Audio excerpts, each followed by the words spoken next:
Today we're going to be looking at probabilities for continuous random variables.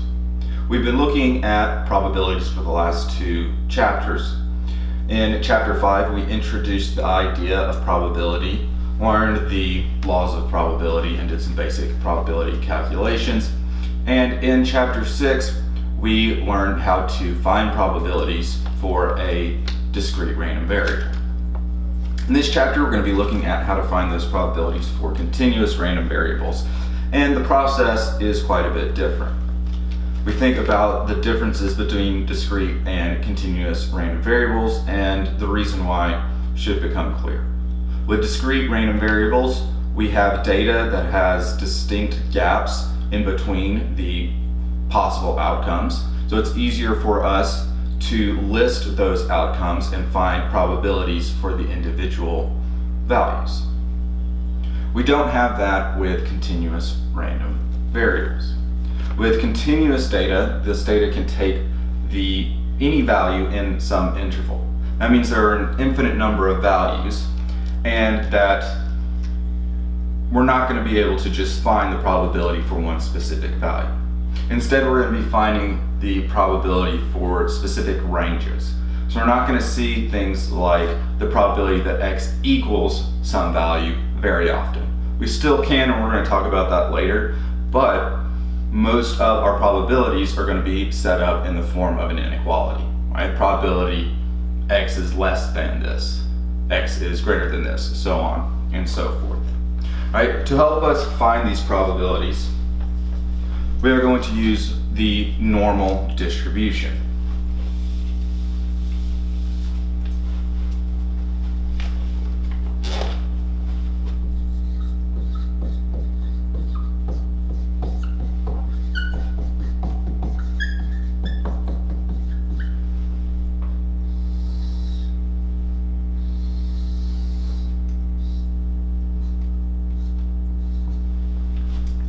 The normal distribution is a bell-shaped curve, and what it tells us gives us an idea of where our data is. The height of our curve represents the frequency of the value, right? So along this bottom line, we have a number line. Right, wherever we're at on that line, we could go up to the height of this curve, right, and it would give us an idea of how frequently that value is observed. Right, so the higher the curve, the more frequently a value is observed. Right, the lower the curve is, the less frequently. All right, so let's talk about some of the properties of the normal distribution. There are 4 properties that we are going to go through. Right, the first property is that the normal distribution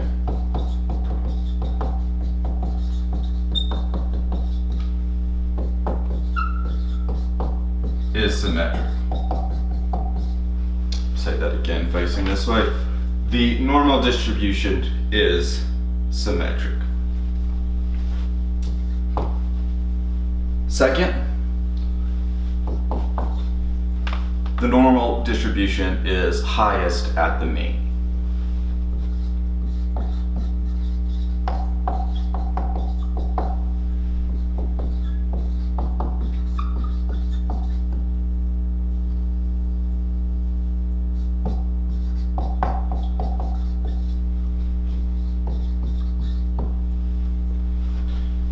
Third, the area under the curve equals 1.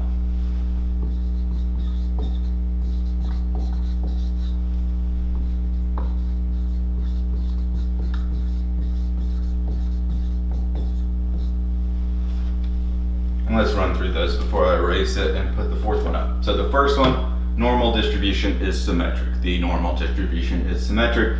Second, the normal distribution is highest at the mean. Third, the area under the curve equals 1.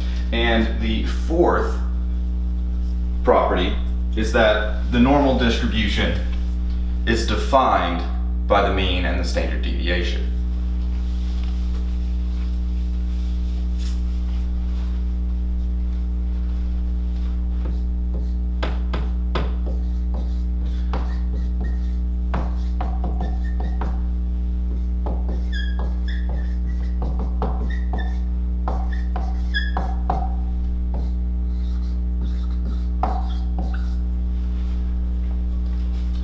So once again, the normal distribution is defined by mu and sigma. Mu being the mean, sigma being the standard deviation. Let's go through those in a little bit more detail.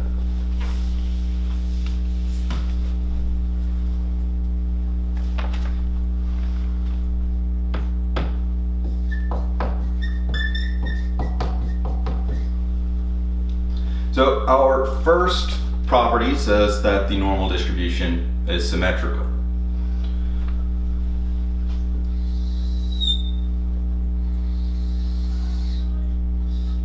And it is. If we were able to, well, maybe not this, if we were able to rip a normal distribution off the sheet or off the screen and fold it in half, it should match up perfectly. Probably not this one, just because I'm not that good at drawing, but they should be symmetrical, right? If folded in half right at the middle, then it should match up perfectly.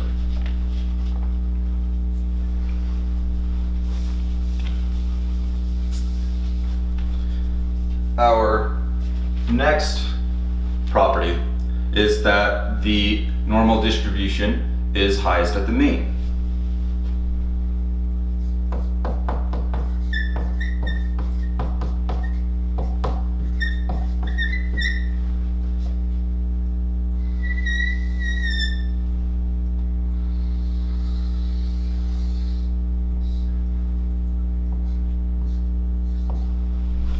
So you may have noticed me writing mu at the bottom, and hopefully sort of in the center when I've been drawing these distributions, and that is because the highest point is at the mean, whereas the highest point, it's in the middle.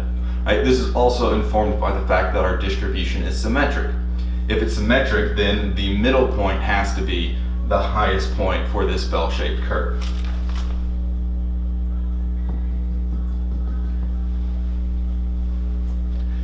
If the mean is at the highest point, that also means that it's the most frequently observed value, right? Because the height of the curve indicates how frequently observed we would, or how often we would expect to observe this value. So at the mean, we also have the mode, or a normal way of saying that is that for the normal distribution, the mean equals the mode. Right, but we also know that the distribution is symmetrical. So if this is the highest point, this has to be the middle of the distribution, which means it's also the median.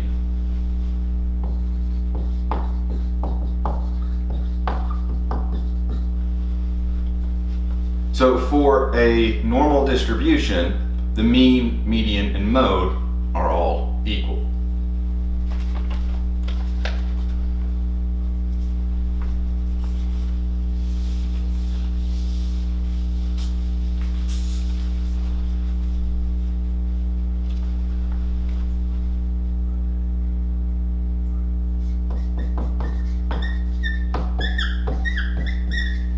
Our third property is that the area of the area under the curve equals 1.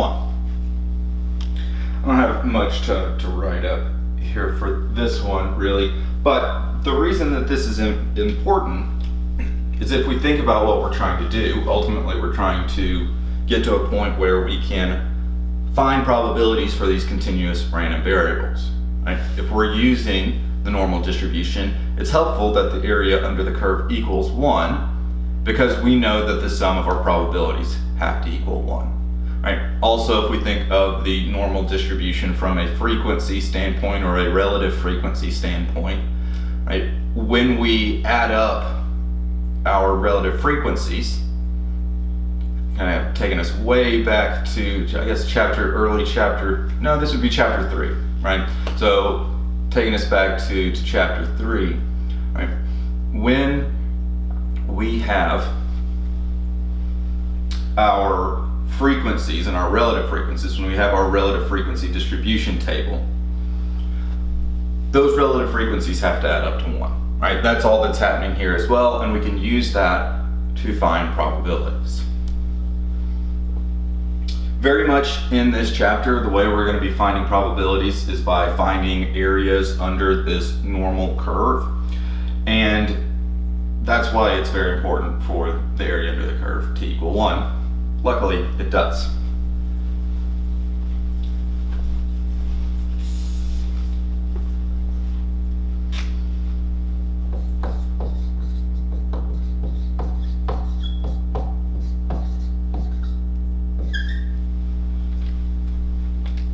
All right, so the standard or the normal distribution is defined by mu and sigma. One way that we can write or notate a normal distribution is as follows.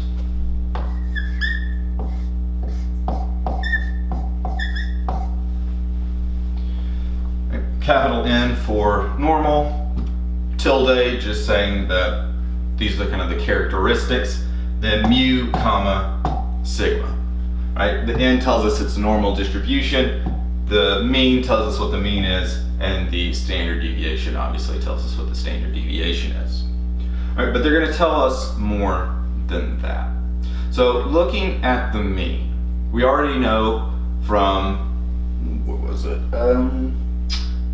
property 2, that the mean is the highest point of the distribution, and because it's symmetrical, that it's also the middle of the distribution.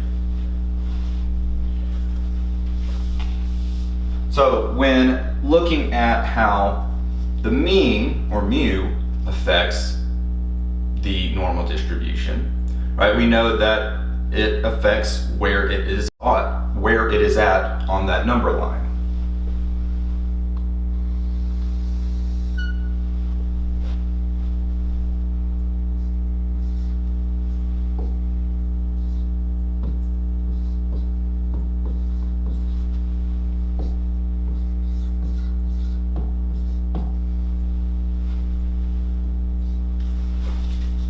Alright, so we could have a number line that looked like this.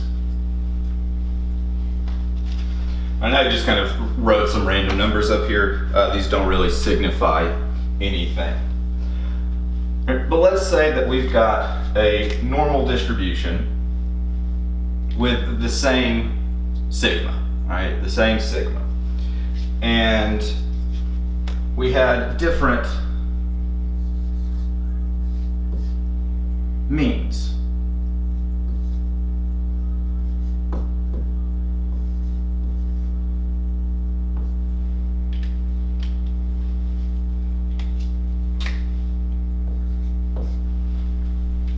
So for our green, we have a mean of negative 27.83.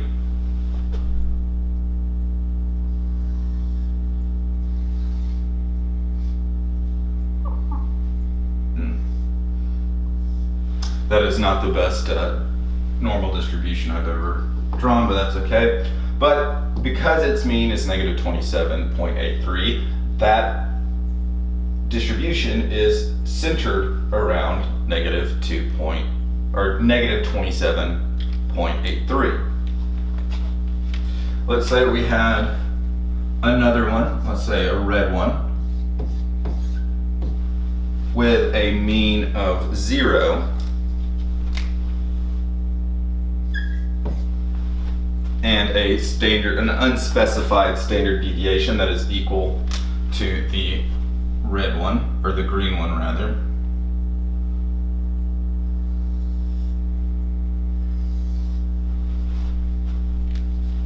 It's going to be a very similar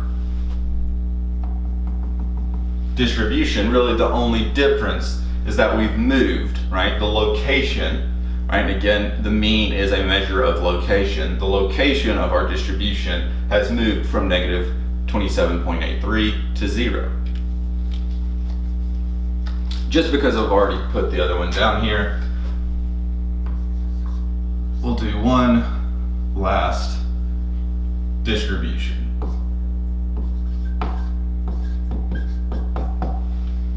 So finally, we've got our blue distribution with a mean of 500.71, and once again, a standard deviation equal to the other two.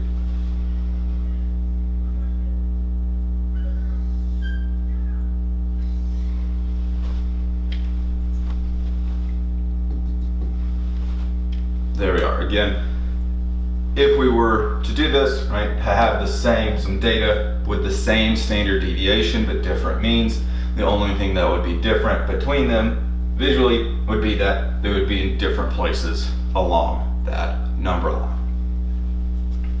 So this is how the mean defines the normal distribution.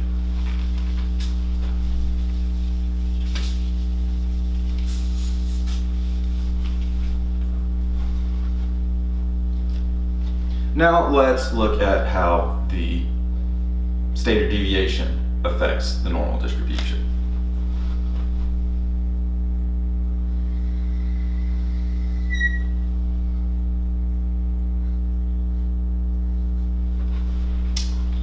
All right, so for this one,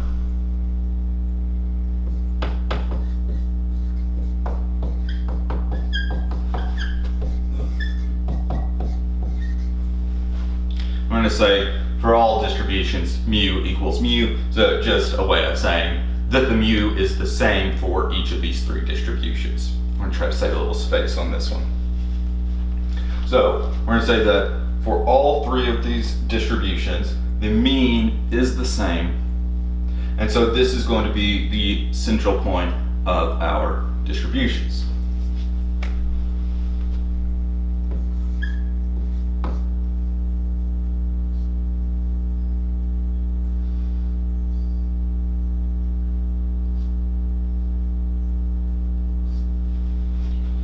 So we're going to have to get one of these down because really they only make sense in context, but let's say that we have a normal distribution with this mean and a standard deviation of 1. That might look something like this.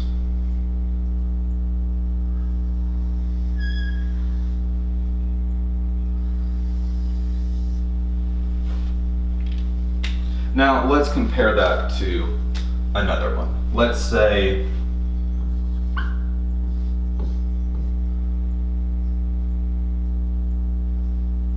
this next distribution has a standard deviation of 50. Well, we'll get to what this does in a second. I'll explain it and then I'll draw it out. So what the standard deviation does, it's a measure of dispersion, as we talked about in chapter 4. So it's going to tell us how spread out is our data. If we have a very small standard deviation, it's going to tell us that our data is not spread out very much, that it's tightly packed together. And as it's going to appear on our distribution, it's packed tightly around the mean. The larger the standard deviation is, the more spread out our data is. Right? The more more values that are going to be seen farther away from the mean. So in our first distribution, the green one, we wrote up that it had a standard deviation of 1, and so now we're going to look at one with the same mean but a standard deviation of 50. And of course this is just not necessarily what it would look like. This is just for comparison's sake.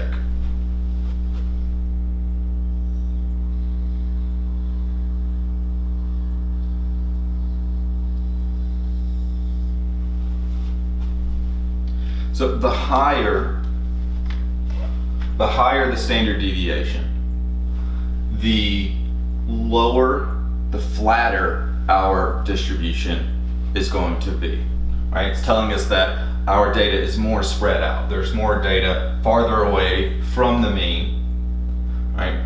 And it's going to have these fatter, what we call tails, right? These little bits that start trailing off. It's going to have fatter tails, more observations in those tails, right? Again, just generally, right?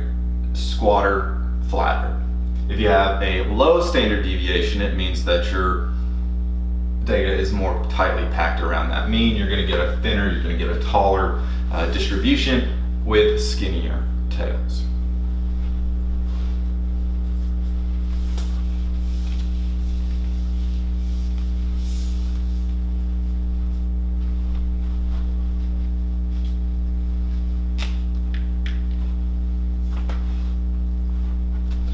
All right, one last thing before we move on to the next topic.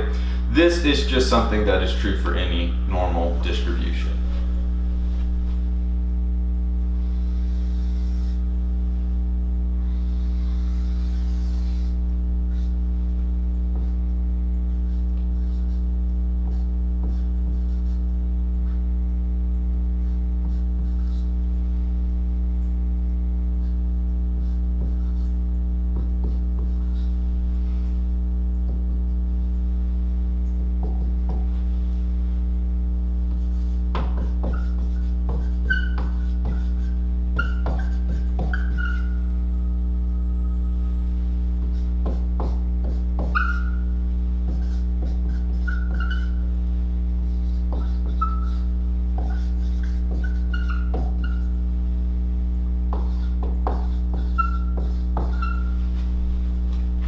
So this might not have been the best way to write it, but I think we can see. So the area under the curve, one standard deviation away from the mean equals 0.6826.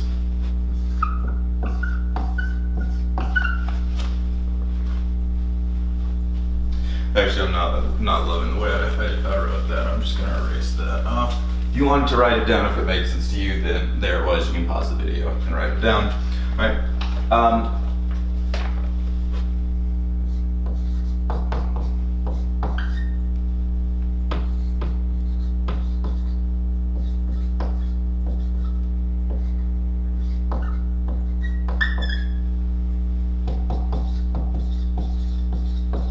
It's a slightly better way of writing it that doesn't also take up the rest of the board.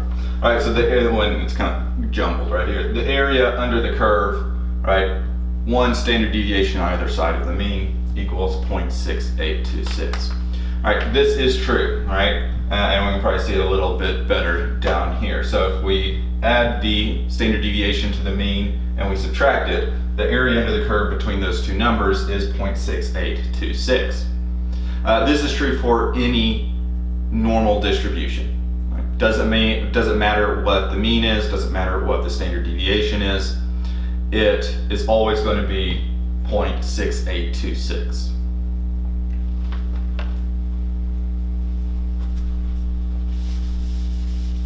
Right, we've done this for someone has found this for a couple other things as well. All right, I'm just going to leave this up here because I don't want to redraw the distribution.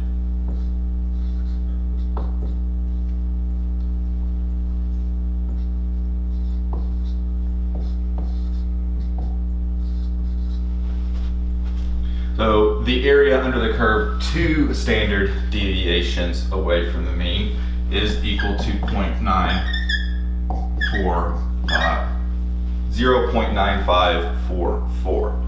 And I'm not going to draw this one up, but I'll write it up here for